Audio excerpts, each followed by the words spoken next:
जमिनीची व्याख्या आणि जमीन वापर बदल अर्थात एने परमिशन या प्रश्नासंदर्भात MLRC 1966 कायद्याअंतर्गत जमिनीचा अर्थ, जमिनीपासून मिळणारे लाभ, पृथ्वीला कायमस्वरूपी जोडलेली कोणतीही बांधकामे आणि गावच्या किंवा प्रभागाच्या महसुलीबाबत हक्क आणि शेअर्स या संदर्भात या व्हिडिओच्या माध्यमातून आपण चर्चा करणार आहोत. मी विनंती करतो BA LLB किंवा LLM या विद्यार्थिनींसाठी की हा विषय फार महत्वाचा आहे. म्हणून लॉ इन मराठी हे YouTube चॅनल मराठीमध्ये खास आपल्याला वेगवेगळ्या नोट्सच्या माध्यमातून तुम्हाला माहिती दिली जात आहे. म्हणून लॉ इन मराठी हे चॅनल सबस्क्राईब करा, जास्तीत जास्त आपल्या मित्रमैत्रिणींना पाठवा आणि कमेंट करा, लाईक करा. जमिनीची व्याख्या किंवा जमीन वापर बदल याने परमिशन या संदर्भात जमिनीचा अर्थ या व्हिडिओच्या माध्यमातून समजून घेऊया. जमीन या शब्दामध्ये पुढील बाबींचा खास करून समावेश होतो. असे 4 मुद्दे आहेत.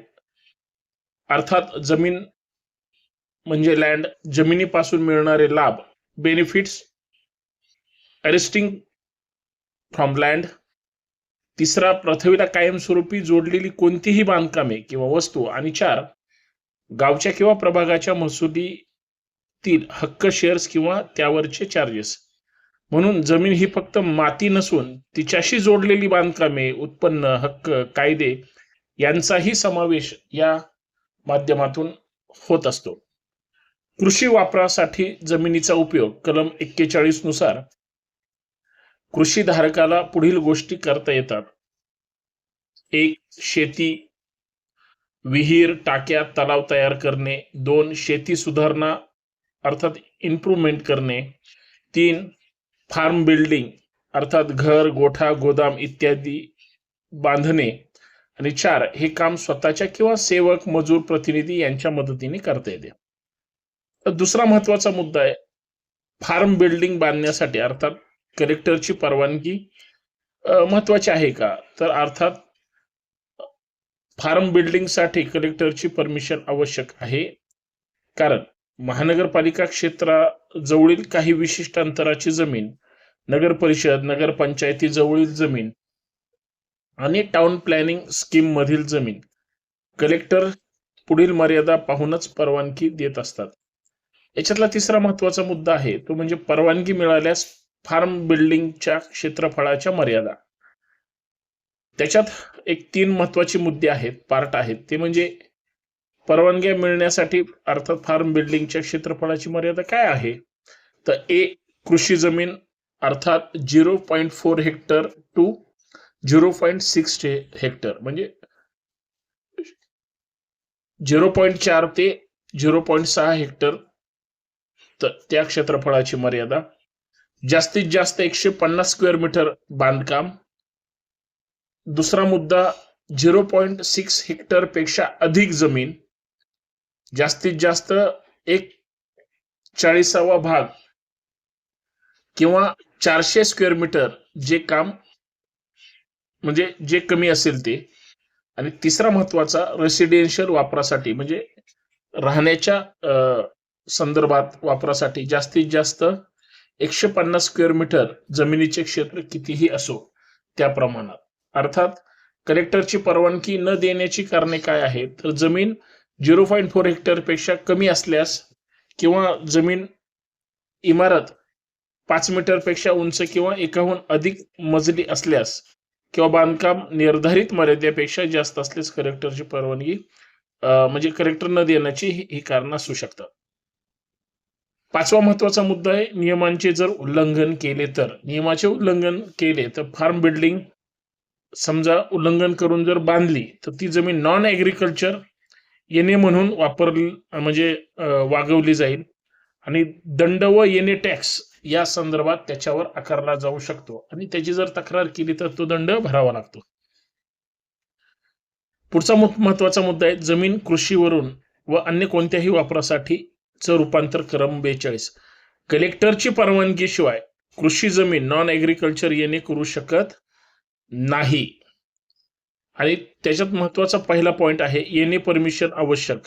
कोणत्याही अन्य वापरासाठी रेसिडेन्शियल, कमर्शियल किंवा इंडस्ट्रीयल कोणतेही बांधकाम, गाळे, कारखाना, गोदाम, दुकान उभारणीसाठी येणे परमिशन ही आवश्यकच आहे.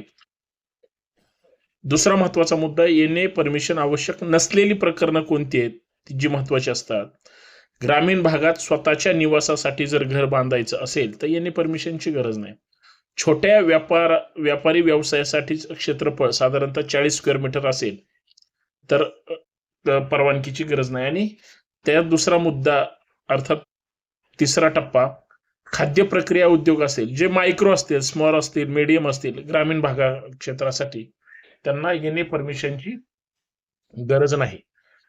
आता विकास आराखडा अर्थात डेव्हलपमेंट जे त्या क्षेत्रातील रूपांतर करण्यासाठी असतो तो कलम 42A आणि 42B नुसार डेव्हलपमेंट प्लॅन मध्ये नमूद वापरासाठीचं रूपांतर नो परमिशन रिक्वायर्ड असे असते.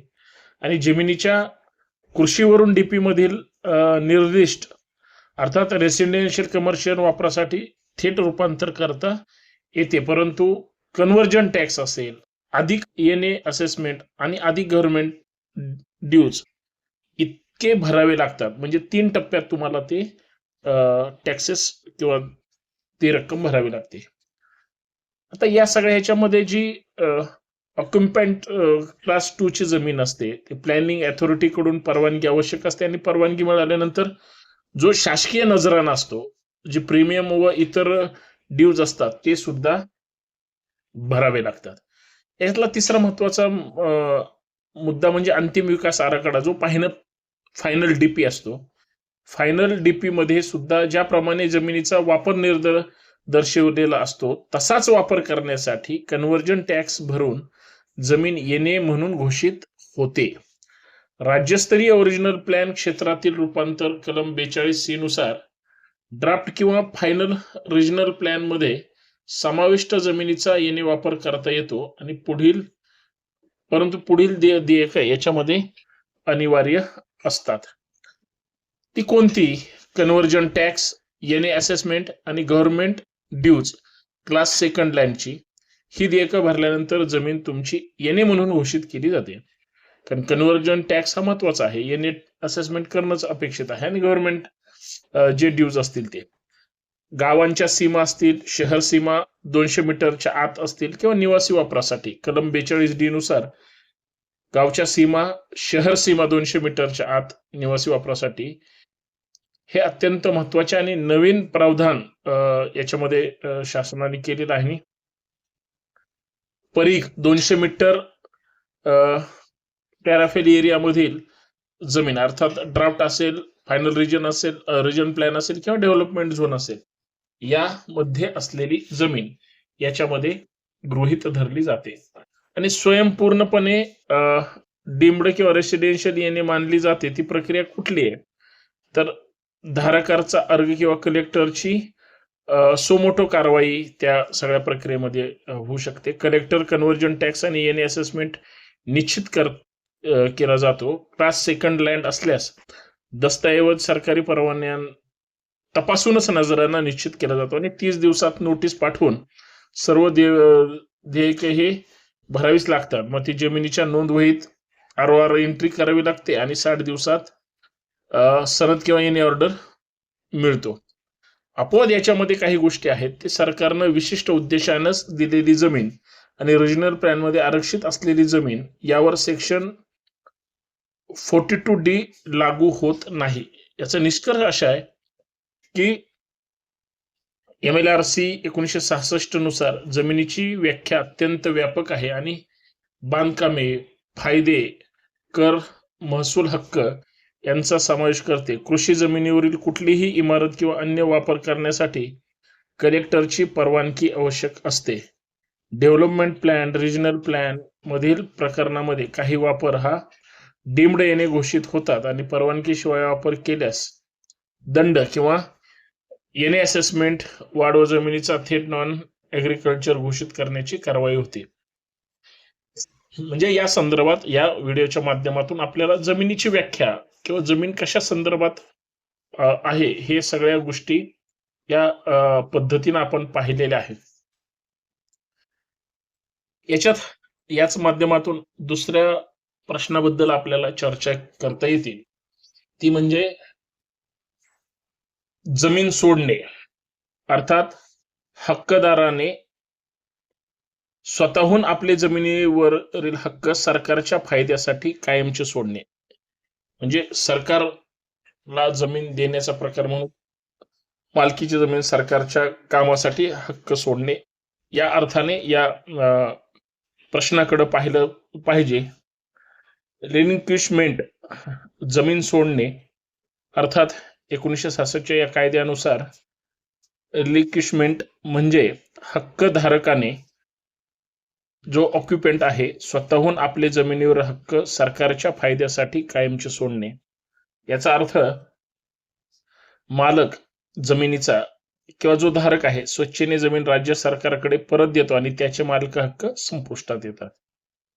जमीन सोडण्याची प्रक्रिया जी आहे, प्रोसिजर ऑफ रिलिक्विशमेंट करण्यासाठी खालील प्रक्रिया बंधनकारक असते. ती म्हणजे सरकारकडे, अर्थात तहसीलदार जो आहे, तहसीलदारकडे लेखी अर्ज करणे किंवा तहसीलदाराला सूचना अर्ज तयार करून देणे, संबंधित धारकाने तहसीलदारास लेखी स्वरूपात नोटीस देणे, 30 दिवसाची मुदत तहसीलदारांना त्या संदर्भात देणे. ही नोटीस कृषी वर्ष सुरू होण्यापूर्वी किमान 30 दिवस अगोदर द्यावी लागते.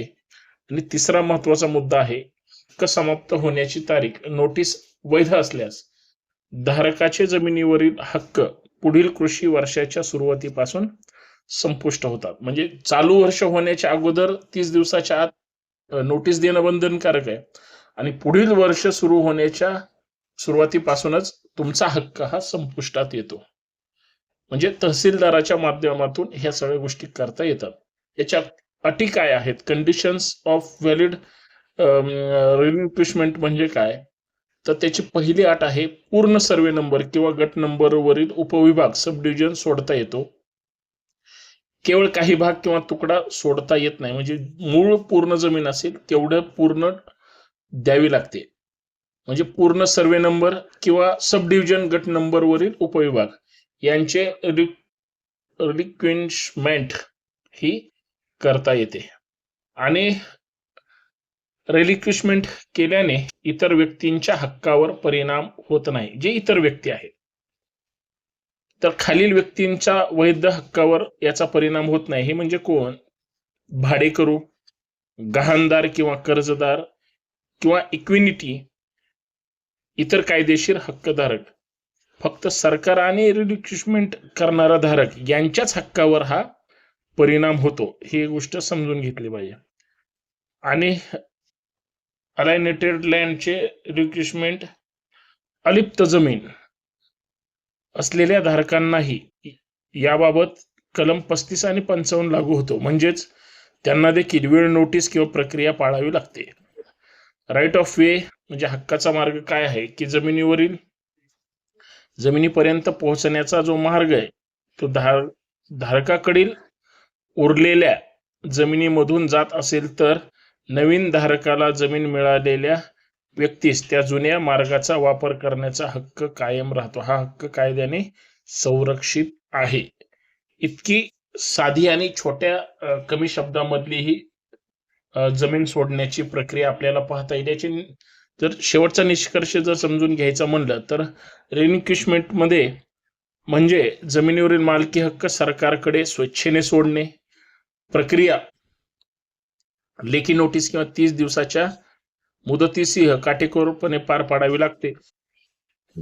आणि रिलिक्विशमेंट वैधरित्या केल्यास सरकार पुढील कृषी वर्षापासून जमीन स्वतःकडे घेते आणि इतर हक्कधारकांचे हक्क अबाधित राहतात. नवीन धारकाला पूर्वीचा जो मार्गाचा हक्क आहे तो त्याच पद्धतीनं कायम राहतो. या अर्थाने या व्हिडिओकडे आपल्याला सविस्तर पद्धतीनं पाहता येईल.